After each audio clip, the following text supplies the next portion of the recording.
I hope you're having a fantastic day. Thank you so much for joining me. Today is Tuesday, July 21st, exactly 1 week away from my surgery, which is exciting and absolutely terrifying all at the same time. So many emotions, which I feel like as surgery gets closer, there are usually just a ton of emotions going on, at least for me personally, especially with so many hormones running rampant in my body. It's a little bit crazy, a little bit of chaos constantly. So I saw my primary care physician to get cleared for surgery. That went well overall. She did give me some unexpected news. I am unable to have Remicade 2 weeks prior to surgery and 2 weeks after surgery because it is an immunosuppressant. I was expecting to get Remicade yesterday. Yeah, my body is not happy, to say the least. As soon as I even cracked my eyes open this morning, I could feel intense pain throughout my body, but especially my legs and my abdomen. I'm not really sure why my legs are bothering me so much, but apparently Remicade's been helping inflammation in more spots than I really had thought. So apparently this week is going to be a lot more challenging than I had thought. I mean, I did anticipate, having to stop vitamins and all of that good stuff, but coming off Remicade for even a short period of time was not something that was on my bucket list, so to speak, and it was not something I had anticipated at all. So it was a little bit disappointing, especially knowing the amount of inflammation that's already in my colon. I'm a little bit worried, and I'm struggling to eat. I'm still eating. I do have appetite, which I'm shocked, but it's definitely a war. I feel like I eat and then my body goes completely insane, and I just sit there and sometimes I'm like, why do I even eat? Because it's so painful, and I end up screaming or crying in pain and doubling over, and it's just not pretty. It's really difficult to endure all that constantly. Every time you eat, that you feel like your body goes to war with itself. So it's definitely a lot of inflammation. I'm in the bathroom quite often due to, the lack of Remicade. I've also noticed that I'm feeling a lot weaker without it and tiring out quicker. So all the stuff that I had originally planned to get done this week, now it's kind of more up in the air. I'm not really sure what I'm going to be able to get done and what's going to have to wait. I have a couple videos planned for you all that I want to get done.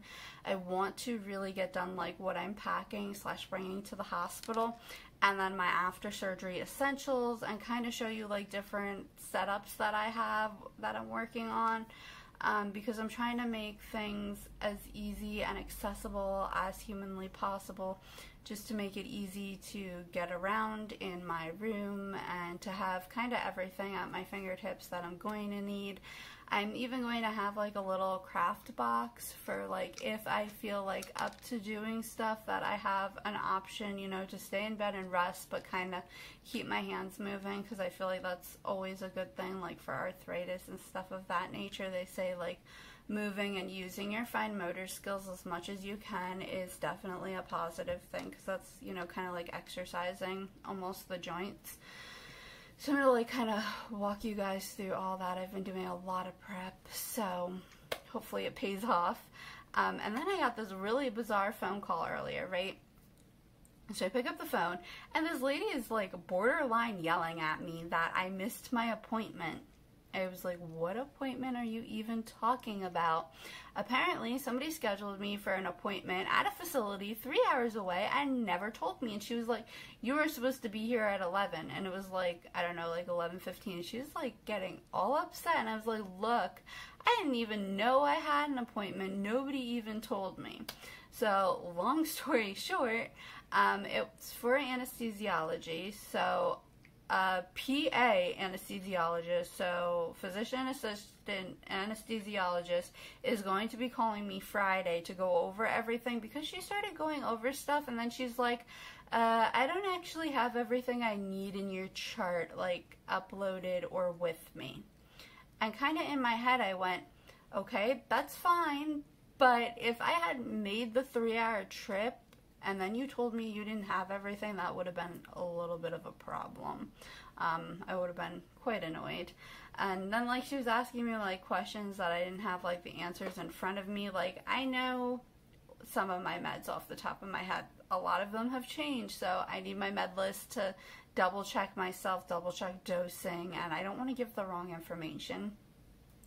Same thing with allergies. My allergies are constantly changing, so like I just keep a master list, and it's like some of the medications, like I know, okay, yeah, like I'm allergic. Other one of them, like I have come in contact with them like so little, and they're newer allergies that I don't have everything memorized. So, I mean, it is what it is, and they're going to just be calling back on Friday. And then Thursday, I have my Zolar injection, and I'm also getting another coronavirus test.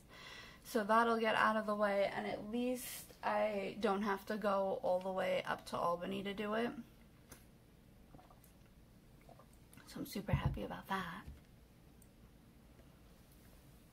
Abigail, what you got? Huh?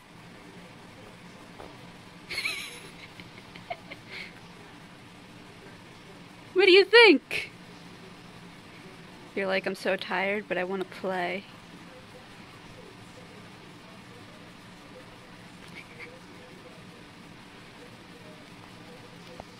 Is he your favorite now? Yeah, he is. We've cleaned him thoroughly.